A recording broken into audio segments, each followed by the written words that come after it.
Good morning, everybody, and welcome to another Hey Queen session. Today we're speaking to Chris Auret, an artist and maker, and in his own words, man in the making. We did start this conversation yesterday, but unfortunately, load shedding changed our plans as it does. So we're back on this morning, and I'm so excited to welcome him and to talk a little bit about men's work, sitting in men's circles, what that looks like, why it's important, and how we can integrate the sacred masculine with the divine feminine. So I'm going to add Claire and Chris into the chat. Joined us again this morning. As I said yesterday, we had load shedding, power cuts, so our chat was interrupted. But here we are, yay! What a beautiful being. Good morning. I'm so glad we could hop on again so soon. Yeah, it's very cool. Such a beautiful day here. Looks gorgeous. Oh, amazing. Yay! So welcome everybody. And Chris is going to start us off with a landing so we can all just round into this moment. Yeah. Chris, if you're ready to take it away. Yes. Thank you. Yeah, so just taking a moment before we embark in a conversation to still ourselves to this space, this online space, our physical space around us, our internal space. So just dropping into a moment of presence. The invitation is to connect with your breath. Just feeling in each in-breath, dropping into your heart space. Within each exhale, letting go of anything that doesn't serve this moment in time.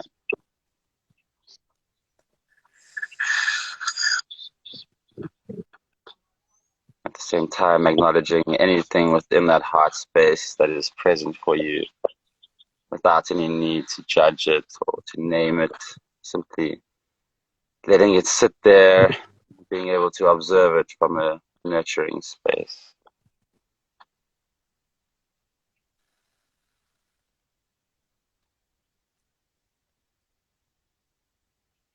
Allowing yourself to sit in a way that you can become receptive, listening, deep listening to all of the subtleties of energetic exchange that will come across in conversation, body language to vibration of tone and voice,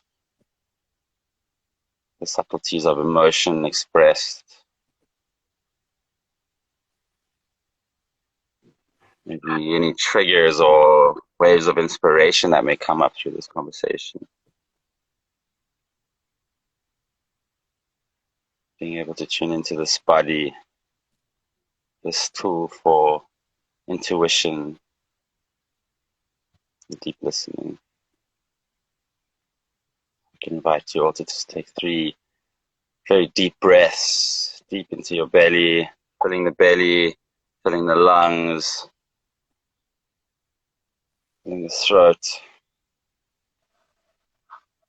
And exhaling, welcoming any sighs or sounds into the space. You can lift your chest up to the sky as you inhale.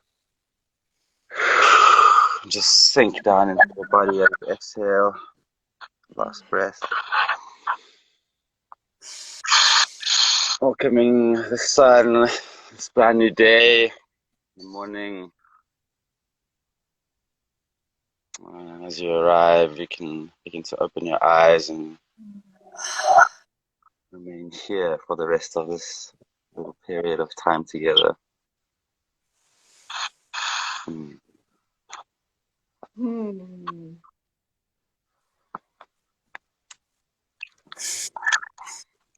Juicy goodness.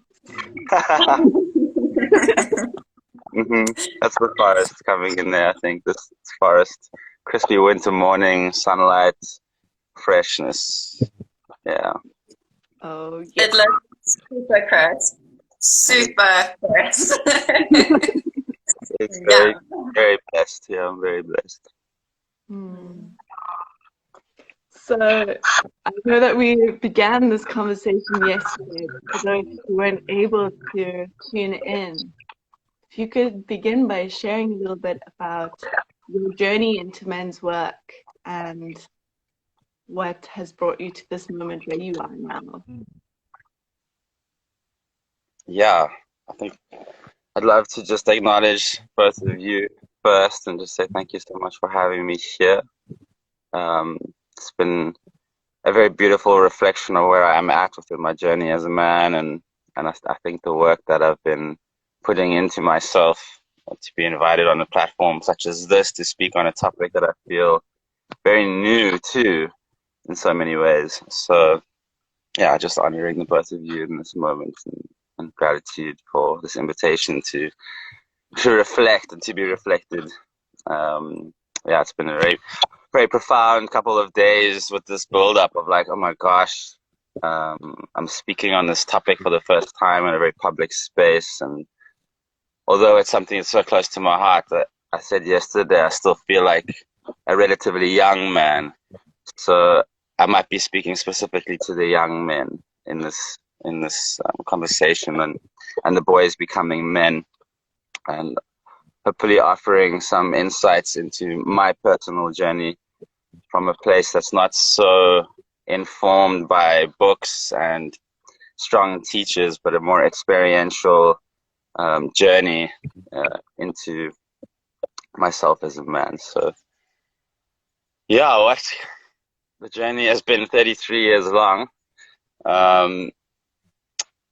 To start, I'd say the journey towards the Mankind work, I did the Mankind Project initiation weekend in October in 2019, so that's just about a year and a half ago.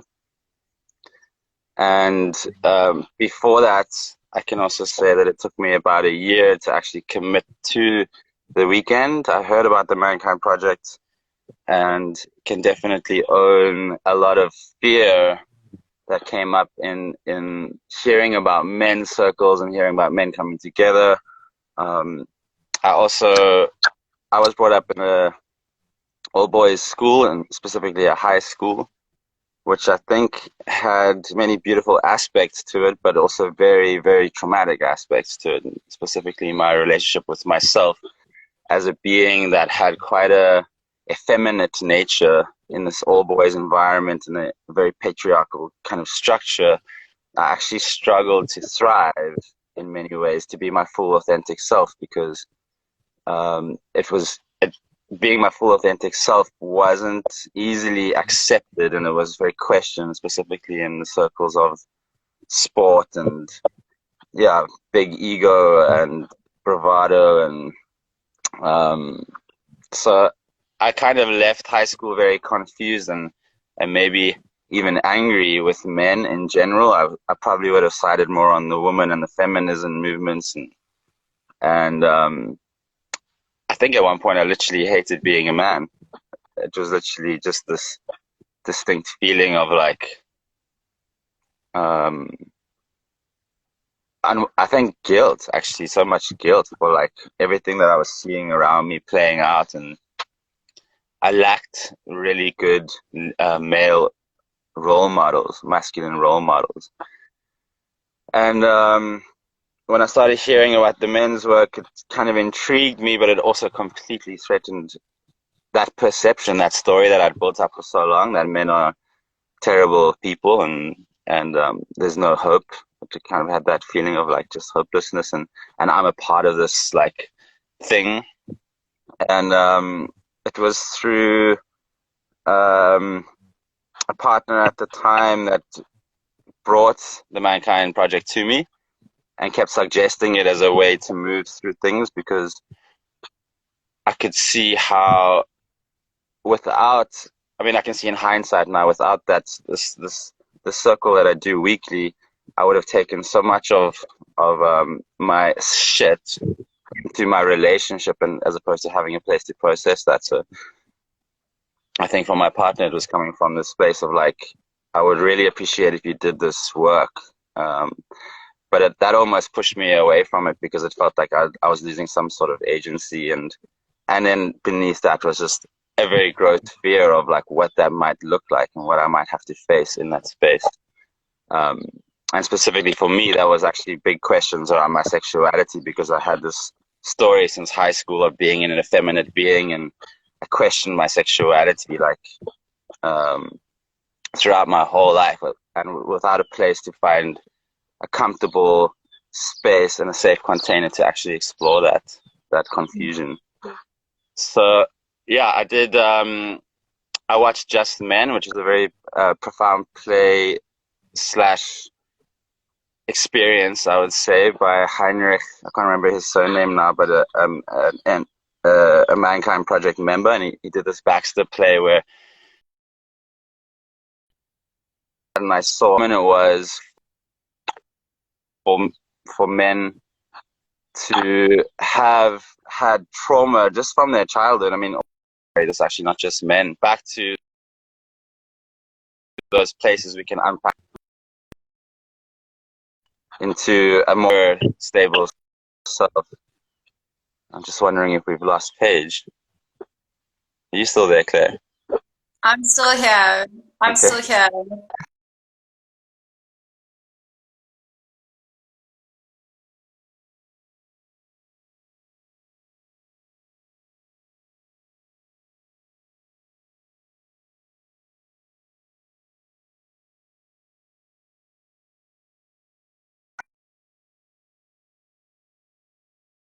It like, as opposed to someone trying to tell me to share my story, or to share like a great story of like, this is what the men are going through, which was just a personal relating space. And I just knew it was what I had to get involved in. And I think very soon afterwards, I called them up. I managed to get a payment arrangement because I couldn't afford the full weekend price. And they were very welcoming to that and supportive. And yeah, the Mankind Project is an organization. It's a nonprofit organization. It's worldwide, I think over 22 countries. And it works in a way that you do an initiation weekend, but that really is the beginning of the weekend. I mean, your journey into this path. You do your initiation weekend, and afterwards you do a 12-week cycle where facilitators teach you how to hold space for various things that men might be going through, how to take accountability for your actions, how to take ownership of our projections, how to set goals, but also be okay to shift the goals. And I think also welcoming, obviously, a divine feminine, a more feminine aspect to ourselves, and a world of non-duality. So boys can cry, men can cry, and in fact welcome, but obviously in balance. And I think with my personal journey, I have been regaining my masculinity in this process, because I for so long, because of my disgust at some way towards men and being a man at some point, I think I suppressed so much of my masculinity, and I moved way more into a feminine space, very emotional space, very fluid space, a very uncommitted, maybe lack of responsibility space. So that was my unhealthy kind of masculine that I've now been able to unpack in these processes. And there was a question yesterday that didn't quite get answered, but someone said, can we also speak about the fact that the initiation weekend is really just the beginning of the journey, and the most important thing is the next 30 years of actually sticking to your circle. And I met so many men that are struggling actually, because of COVID and how many circles have fallen apart and been difficult to hold. And I feel so blessed that I'm actually still in a group that has held ourselves. I really do feel that we have a very unique, very powerful group of men that I left from my initiation weekend and trained with. And yeah, every second Wednesday now we meet up. And it's a 3-hour process from 7 till 10 in the evenings. And we do deep shadow work. And at the same time, we do gold. We also acknowledge the beautiful aspects of these beings and the projections of others. So yeah, that's been my journey a little bit. Sure. As I said yesterday, I really resonate with a lot of your shares and your journey in this process. I've also witnessed my brother and my father go through Mankind Project work, and it's really to witness them change. And what I realized actually was that it was a very pivotal moment in our family when our communication changed with each other, the way that we had space for each other. And now it's very interesting when people witness my family dynamic. They're like, wow, you're so lucky, which I know I am. But it's been work, and it's like we have all done this work in our own capacities. But to be able to have these conversations and for my brother or my father to feel like it's safe for them to cry, it's safe for them to express themselves and to draw boundaries and all these different things that this weekend gives you.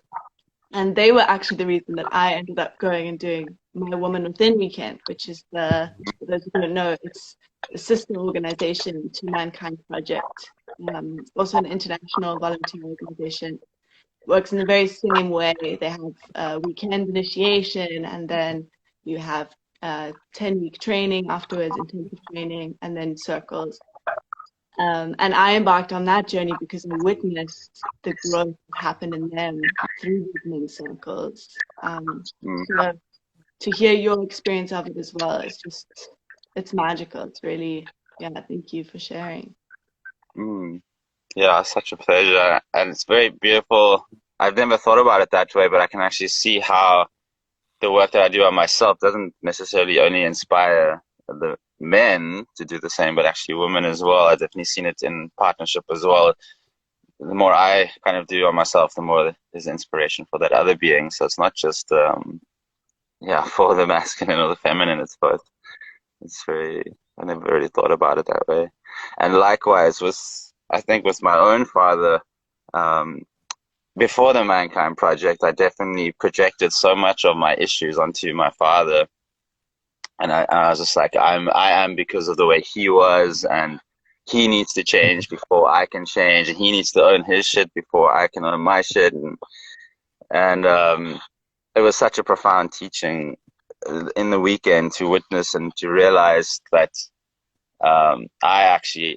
it's actually that way of like reclaiming sovereignty. It's actually, I'm actually the one that can take back my power by owning my own stuff, and that my father is his own individual being, and he has his own long story and history of trauma that, I have no control over. To externalize that was just such a waste of energy and time, and just very disempowering. And wow, like so after the weekend, we had we trying to use my I language and my we language. So you have a celebration where you can invite your family and friends to come witness your homecoming after this weekend, and to celebrate this like new journey. And I swear, like the hug I had with my dad and the tears that we kind of shared, was just like so much shifted. And I think it's like generational. It's deep trauma. It's deep wounds that we're working on in the space. And yeah, so recommended. I'm kind of curious if my dad will ever do it one day. Because it's never too late. I think I was probably one of the youngest in my weekend. I would say the average age of the men in that group are about 40, 42. So, and I would also say the majority of those men are going through issues that were created at the age of about 9 or 10. And we were talking yesterday about this thing that's happening where we're basically, we're in a world and in a society, and I say we is in the world that I kind of exist a lot in, and that is very dominated by boys stuck in men's bodies. It's just this because they've got stunted at some point through some traumatic, very small usually event, and this is a way to kind of go back to that, reparent the self, and very often come back with a bit more emotional maturity and balance.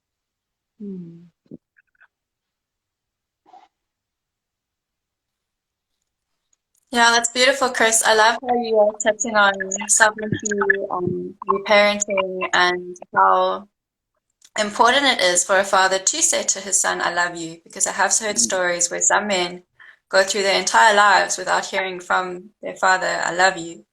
And it's a huge message to fathers to say to their sons, I love you, just as much as they say to their daughters, and to say to their sons, I will hold you when you cry, just as much as they say to their daughters, I will hold you when you cry. So sitting in this seat of essentially patriarchy that has penetrated our home, and also I know that on your personal journey you come from this space and really trying to find a balance between the inner masculine and feminine. From a healthy masculine space, what message do you have for men out there whose hearts essentially are quietly breaking and who are looking for somewhere they can go, or a man they can look up to, or what is it that they need to embody as a figure in themselves and in society to be able to combine the masculine and feminine and to reparent themselves and find a space of sovereignty, and maybe even touch on something that the Man Project has given to you in that too.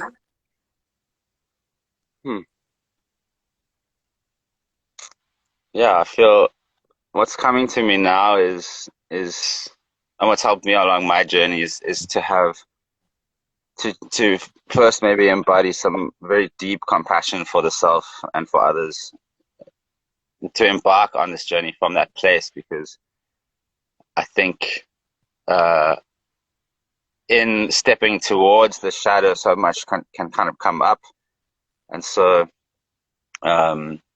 if you are like me, and I think in this patriarchal system and in a way that I was brought up to be a man, and I think also what I took on as a child, and this has become more aware to me, was trying to become the man of the house in the absence of a man that I thought I needed as a role model. So like if I saw my mom or my sisters being kind of objectified or used or abused in a certain way, I was very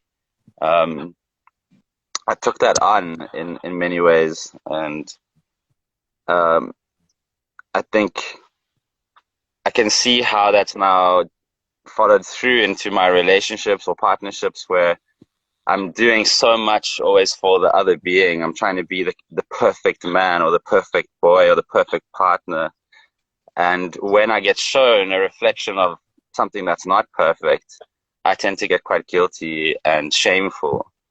And I think what's really helped me on this journey is to have deep empathy for myself and deep compassion, and to move from that place, so that when I do have a reflection come to me that's relatively hard to digest, I can drop into that place of the heart and the compassion and be like, well, at the same time, I'm dealing with years, thousands of years of a story. It's not even just my story. It's not just my lifetime. And that I can also acknowledge that it's not really going to meet a final point. Also a very patriarchal idea to reach a goal, to climax at a certain point, when this journey it's a long journey of unraveling and unwinding and deconstructing, and so the moment I can move it in towards this journey that I'm on now from that place, that's where I can rest in a bit of like a sigh of relief. You know, when a wave comes, it's just a wave. It will pass, and I can wait until the next wave comes again. and they are extremely. I mean, I think we talk so much of the shadow, but I really do want to acknowledge so much of the joys of owning that, and the feeling of like maturing into something, and re-owning the parts that I had suppressed. So I, like being able to now acknowledge within me there is a divine feminine as well as a divine masculine, and actually own that. To now notice myself, for example, as a nurturer, which is a more feminine trait, but it's within me. It's not like I have to externalize that onto a woman or something, you know. Yeah. And then just on that thread of thought, I'm also wondering, you know, for a woman to come to a man and to say, I want you to rise up and I want you to step into your sacred masculine. You know, what I find very touching is that you're also coming from an incredibly holistic space of holism, a place of binary, where you can actually bring the two together. So then just for our listeners, just to bring context to the sacred masculine from a man's perspective, or just from your perspective, from your heart, in your vulnerability, when a woman comes to you and says, or anyone comes to you and says, Chris, I want you to come and rise up into your sacred masculinity, what are they actually asking of you? And what is the result of that? What is the joy? What is the goal of that? Yeah, it's twofold.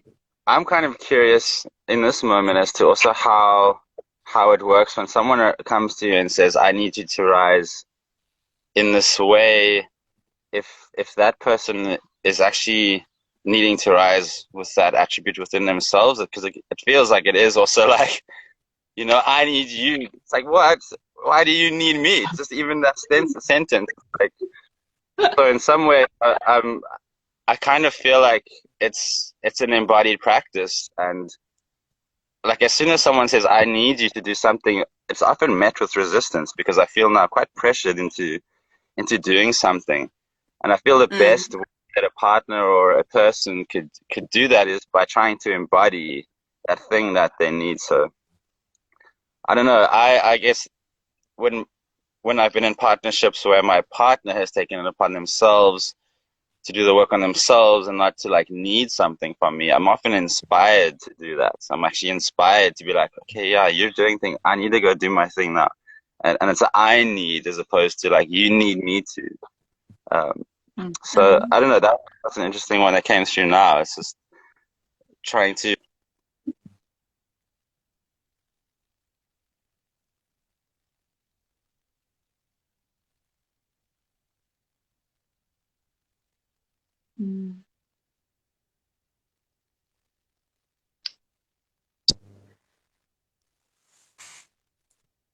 So Yeah, we lost you for a second, but I'm gonna slip in there. But that's a beautiful space of sovereignty that you came from, and you spoke such truth, and I really honor you, and I really thank you for that truth and that clarity, and also a call for us to give the powers to empower ourselves in the moment, to be pillars, to be able to flow with one another, as opposed to go into that space of entanglement and codependency, but also just in your understanding of what the sacred masculine is. I would just love to ask if you can maybe just clarify that for us, seeing as you are in the journey at the moment. I'd rather hear from you than project onto you my own ideas of what. Yeah, and I would love to actually you guys hear what you think a divine masculine is about. I would say a divine masculine. Let's actually focus on the word divine first of all, and sacred, because it feels like an attribute that is never really attainable, and it's actually very mystical. It's a very mystical. I was thinking about this morning. Divine is very mystical, and so it's a journey towards something that we most likely will never get to, and that's great. We can keep asking questions like, what is it now to be a divine masculine as opposed to back in 2,000 years ago? So yeah, it's an aspirational space to reach.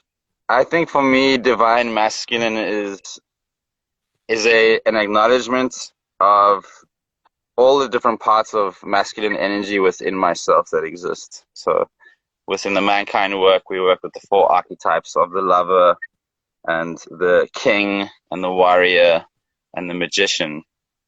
And then in contrast to that, on the divine feminine side, you have the queen and the nurturer, the witch and the lover. And initially, I would say a divine masculine would have been embodying the 4 masculine archetypes within me, but I can't see the one happening without the other. So in order to have a divine masculine, you also have to acknowledge divine feminine within the self. And yeah, I see that more and more as a marriage within me, a divine union within me. And so it's not a story of men and women, it's a story of masculine and feminine that lives inside me. And it's a balance of weaving between these different archetypes and being able to acknowledge, when am I being called to embody the king, and what, for example, is keeping me back from stepping into that in a mature way. And when am I playing out a positive or negative aspect of that? So if you look at the king, there's the tyrant, the bully, the very powerful character, and on the other side, it's the impotent prince, this person that's got so much power within them, but is actually not willing to access, or maybe even scared or fearful, and kind of likes to just remain a little boy, you know. And so I think when working with the divine masculine and working with these archetypes that are thousands and thousands of years old, I can acknowledge where I am in that picture, and there's a map that I have to work with. And yeah, divine masculine, I think it speaks to some of the mankind stuff. It's an emotionally mature being. It's a being that takes responsibility. And notice I'm saying being and not man. It's a being that takes responsibility for their actions. It's a being that can set goals and try to keep themselves accountable to those goals. But at the same time, then holding the feminine hand and being like, look, if I don't reach that goal, it's okay. Or if that goal needs to change, I need to be able to do that too. And so it's really they can't live in isolation. You can't. I think so often, especially in that partnership dynamic of like, you're the man, I need you to embody the masculine. It's like, no, I don't think that's how it is, actually. You know, there's a mixture, and we fluctuate between two, and we hold each other in different ways. And yeah. So I'd love to hear what a divine masculine is for you too. I just want to quickly, before we jump into that beautiful question, I also wanted to add, when Claire asked you that question and you become like, oh, like, why don't you take responsibility as well? I was just thinking that there is this rise of feminine that in some aspect, in its extreme, is having this sort of adverse effect on the masculine and creating this sort of idea that the masculine is all bad, and creating, I think, in men this polarity or this guilt of being a man. And for you to say that was such a beautiful reminder as well, that for a woman to come to you and to say, I need you to step into your sacred masculine, and this is an invitation for the women who are watching and who will watch, that when you feel that need in you, to ask yourself, what is it within you? What part of the masculine are you denying in yourself? Do you need to step up into to hold that sovereignty in yourself? What are you needing from this man that you can hold in yourself? So I think you spoke to that so beautifully as well, with this needing the feminine and the masculine to dance together consistently, and that it's the same for women, which is very much our idea of sovereignty as well. So, yeah, thank you for articulating that so beautifully. Claire, I'm curious to hear about your view of sacred masculine. Sure. Oh my goodness. It's such a beautiful question. It just makes me shine from within, you know? And that's actually, that's already a cue, because my sacred masculine within is a platform for me to beam and to shine. And when he is behind me with his 100% support, I can just light up and flow and feel that strength and get out there. And it's that confidence in myself.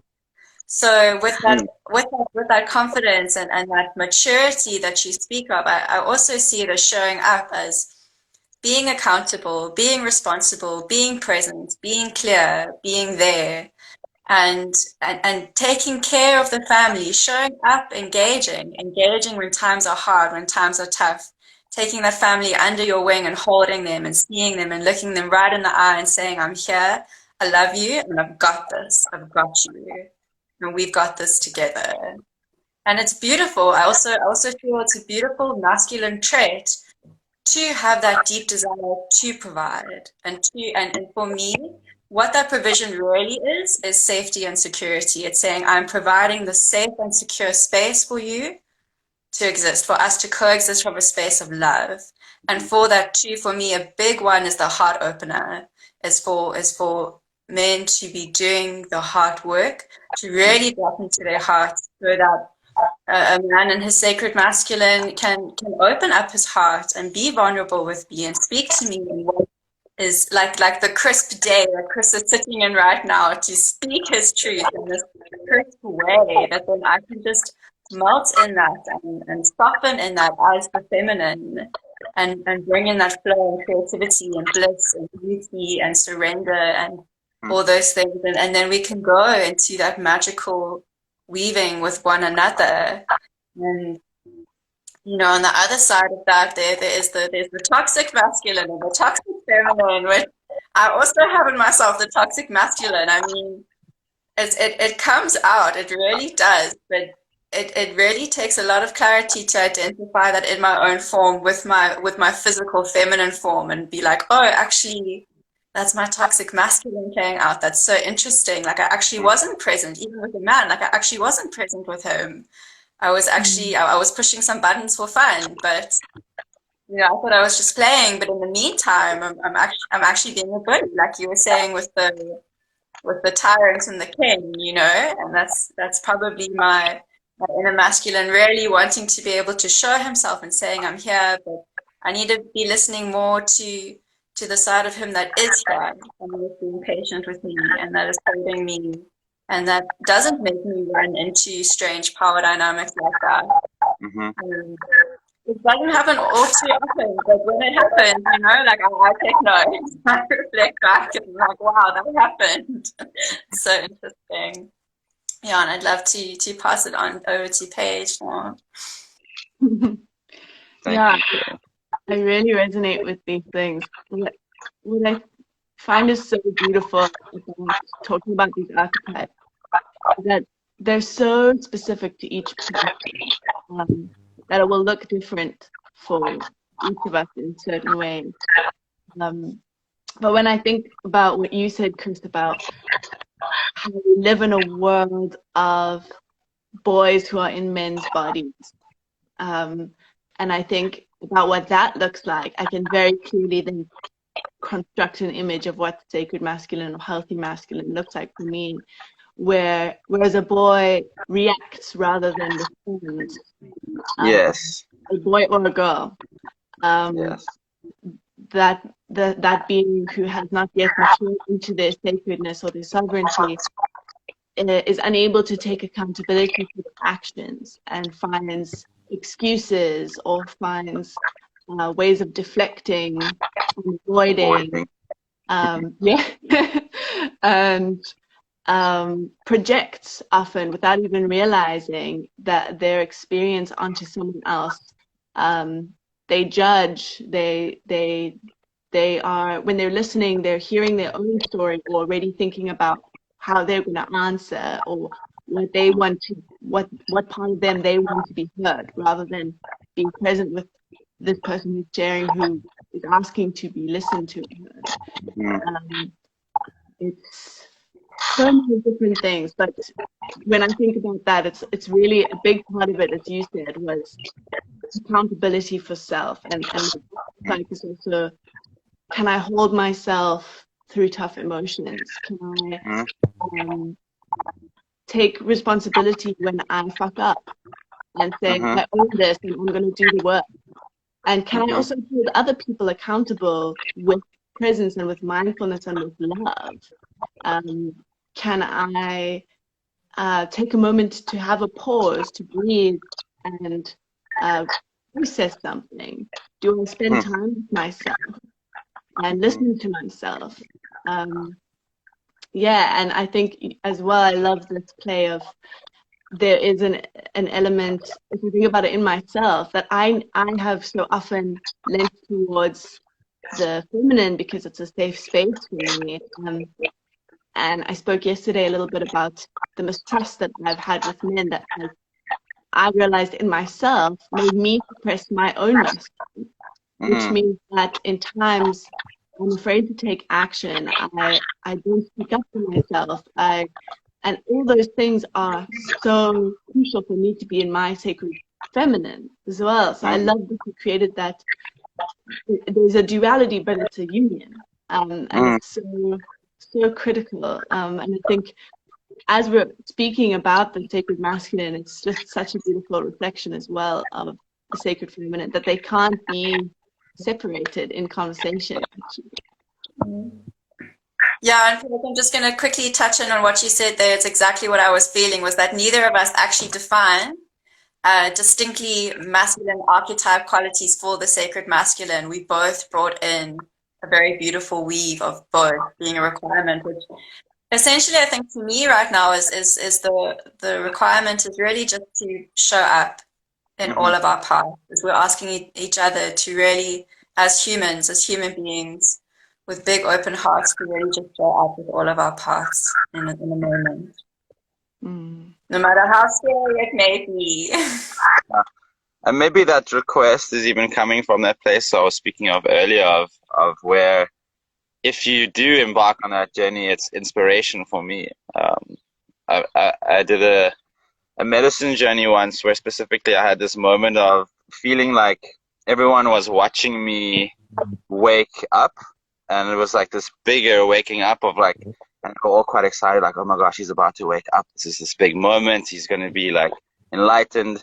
And it wasn't, what I realized was that they were all really excited to relive that moment through my waking up, because it reminded them of their own work and their own moment of waking up. So yeah, I think it also comes from that place. Like, if you do your work, like, I'm inspired, and then we're inspiring one another, and then it's just like growth, then we're in this place of growth. Yeah. I love that. And that speaks exactly to what you were saying earlier about staying in circle, that there's so much value in continuing the work, even after you've done the Mankind, the Woman Within weekend, or a retreat, or any kind of deep personal excavation process, to continue the work, which is the power of men's circles and women's circles. Even if you don't have, you feel you don't have something to work on, you still show up for other women or other men. Yeah. Witness them sparks something in you always. I always find witnessing someone else's work mirrors things back to me that I'm like, oh, there's a space that I still need to work, or acknowledging like, oh wow, that's where I've grown as well. So, yeah. Totally. And like, yeah, I think there's so much power, and that's the power in circles, as opposed to like maybe meeting one-on-one, or the therapist, or conversations. It's to be witnessed in that space, and to be a witness is such a healing journey. It's like, and yeah, for some men, we can be together for a whole year before they realize some aspect of themselves that they haven't been able to bring to the circle yet. And I can't even tell you how liberating it is for each of those people in that circle to witness someone voicing something that they didn't know was there, or that they had suppressed. And it like literally breathes life into each person witnessing that moment of like, oh, like just to feel someone's extreme pain, or like release, just and it happens so often. It's just such a visceral experience that I can feel through you dropping into something deeper in yourself, that I'm inspired to do it. It's so, I think that's literally how we learn as human beings. I mean, even these conversations, they're reflections of our own experience of this world, hopefully, not projections, but like our own experience, that we can inspire someone to drop into their own experience. Yeah, very beautiful. I'm really curious if you could speak to what it means to witness and to really hear and listen to someone, to hold space. What does that mean for you in sovereignty? To hold space for, like, yeah, you've been speaking the word you've been using a lot is witness, to witness. Yeah. And what it means to hold space and to witness from a sovereign place, because that's such a crucial element to this work. And when you say sovereign, you like, so as a being that's empowered and I guess I would say to be able to hold space for someone to process that stuff, it feels very empowering, because it actually feels like I'm bringing something to the world. If I can create an environment that someone is feeling safe to drop into their vulnerability and to express things, yeah, for me it's a very empowering feeling to be cultivating that within myself, that I can listen deeply to a man, and I can intuitively feel a direction that a conversation might need to go. I think holding space is a very intuitive space. It's a very feminine space. It's literally that chalice-like womb holding. We're creating a womb, essentially, for someone to rebirth out of. And so, yeah, it's a very... it's an empowering space, but without like wanting to hold that person, like, or to take claim of that person's journey at the same time. It's like, because I think you might have, I don't know, many out of balance kind of healers out there that would be saying, I healed that person and I healed that person. When actually we're creating spaces for self-healing to take place. Each individual is actually healing themselves. So that's maybe also where the sovereignty comes in, is you're actually offering that person sovereignty. Not so much about your own sovereignty, it's more about that other being's sovereignty, and allowing them to access that, and to create a space where someone can choose to drop into something as opposed to being like coerced into something. Yeah, it's an invitation as opposed to a push, Chris, I also want to ask, why is it that, we speak about boys and men's bodies? Why are we in that space currently?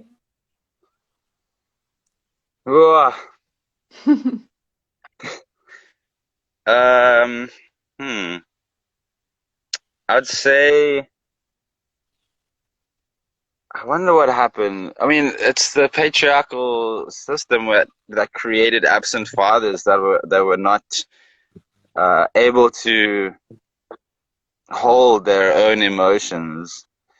And so it's essentially, if I'm out of balance, and I've experienced this more recently in my own journey of really realizing the relationship I have with my mother, because that's essentially what keeps us a boy, really, is like that relationship to the mother, and to remain a child as opposed to some point maturing into an adult. And so with me, it has come through in a way that's specifically in my partnerships, where if I'm unable to hold myself in a nurturing way, let's say even I cut my finger, like as small as the thing is that, and I like have to go crying to my partner to help, or crying to my mother essentially to help me do this, as opposed to actually sitting down and getting the first aid kit and wrapping it up myself. And it's like, yeah, we've just been slightly stunted in that space, and for the most part, it's just through traumatic experiences that happen around the ages of 9, 10, a very unique period of transition. I can also speak to something recently. I teach art at a school nearby here in the Garden Route, and a very beautiful thing we did that I wish I had when I was a kid. It's a group of 12 kids between the ages of 8 and 12, mostly homeschooled, and we did a coming of age weekend for the boys, where it was taking the boys, 6 boys, out into the wild, like down to a ravine where we spent 2 nights camping under the stars. Very rough. They had to learn how to make fire and carve knives and poo and wee in the bushes, and it was an acknowledgement of like the next stage of this life cycle of becoming a man. You're moving from being a young boy into a young man, or a young adolescent even, and certain things happen in that stage and space.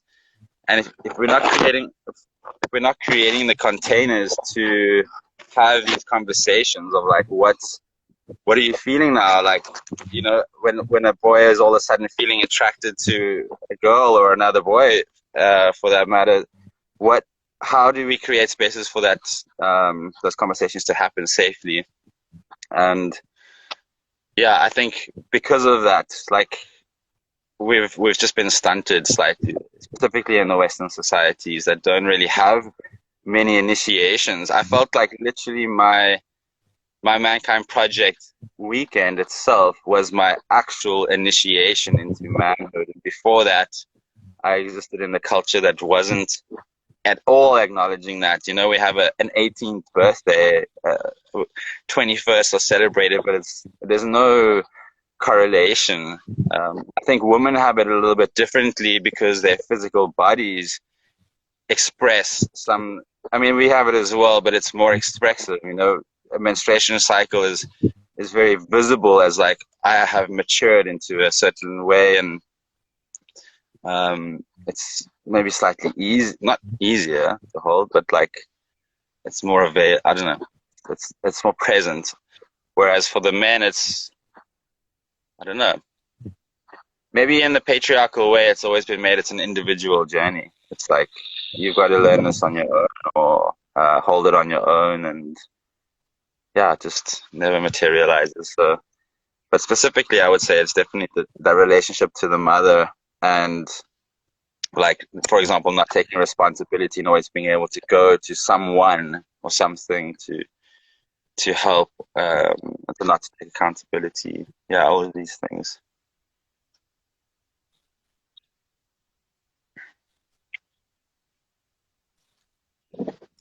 Paige, I can't hear you. Yeah.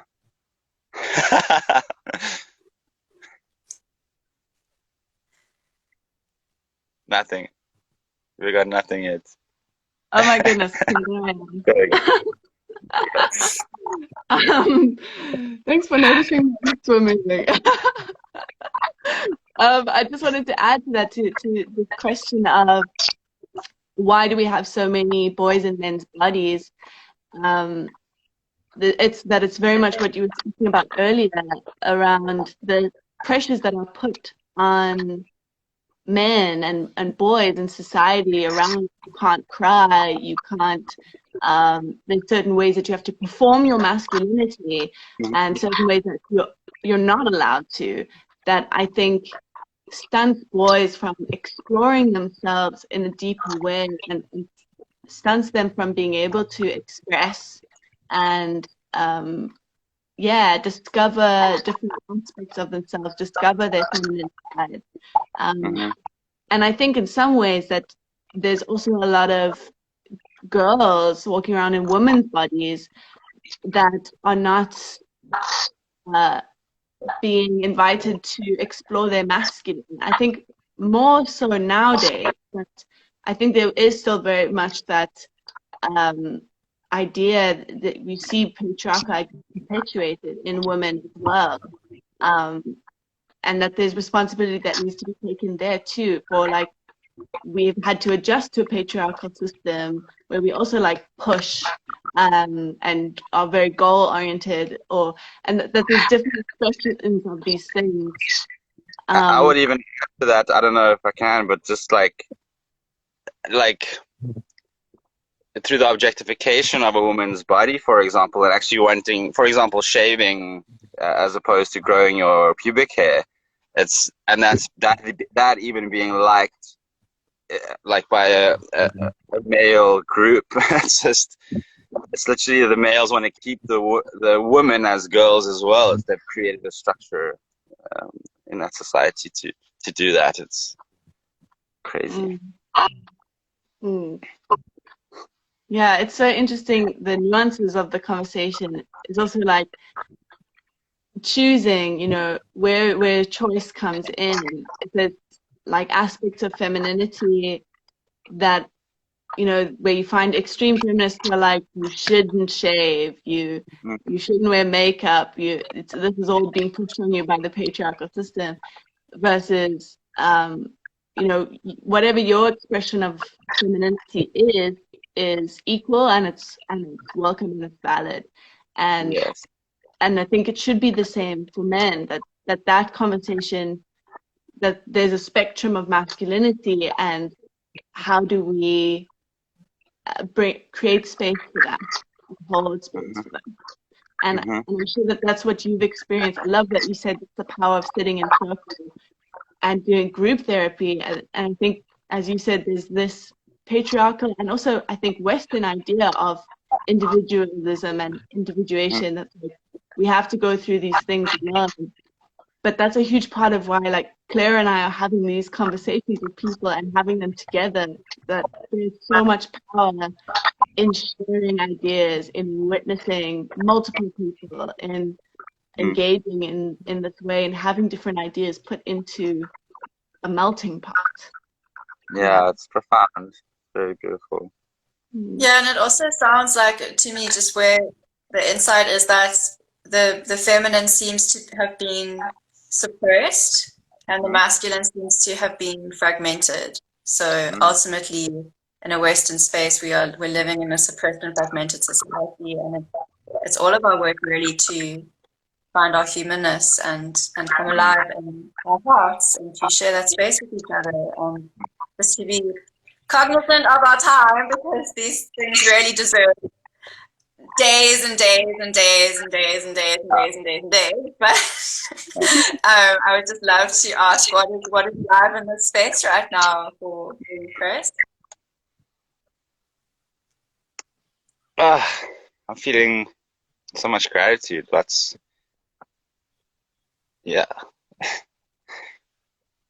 of beautiful feelings in my heart, because I think there's waves of I think so many people know me that I'm friends with, and then I meet more recently that have a certain idea of who I am and who I've always been because of who I am now. But this journey has been long and arduous and very challenging and confronting and scary. But it's these moments that make it very rewarding, and I'm very that I'm on the right track, and that I get really excited when these conversations are happening. And I really loved, Paige, your story yesterday of how you were held by the group of mankind men in a process that was also very inspiring. And yeah, I think for some time I existed in a very disparative space, there was despair, and it's like these conversations that give me a lot of hope and affirmation that I'm on the right track. And so that's where I am within myself. I think before we close, I'd also just want to offer my availability to any man and any woman that's out there, or any person for that matter.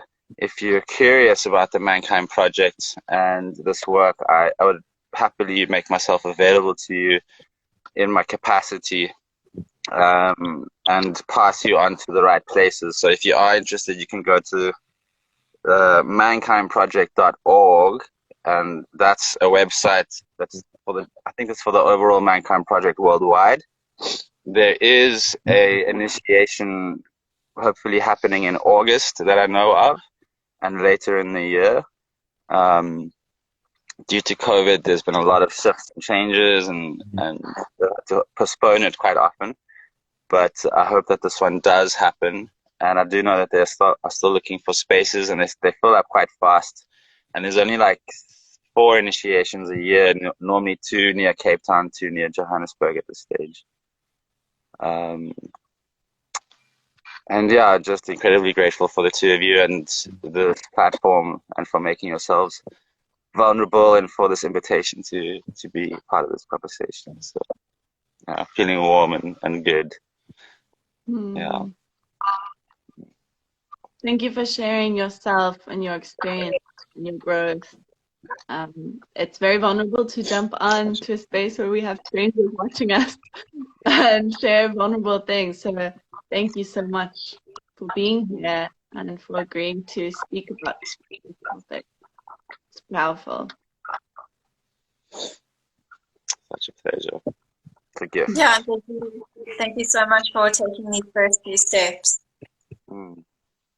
and just ever deepening your journey. And I would also just like to say that, you know, as a teenager, I remember you were doing a night of 1,000 drawings before Africa Burned. And I saw you, I didn't know who you were, but I was like, this guy's got it waxed, you know, look at him living his artist life.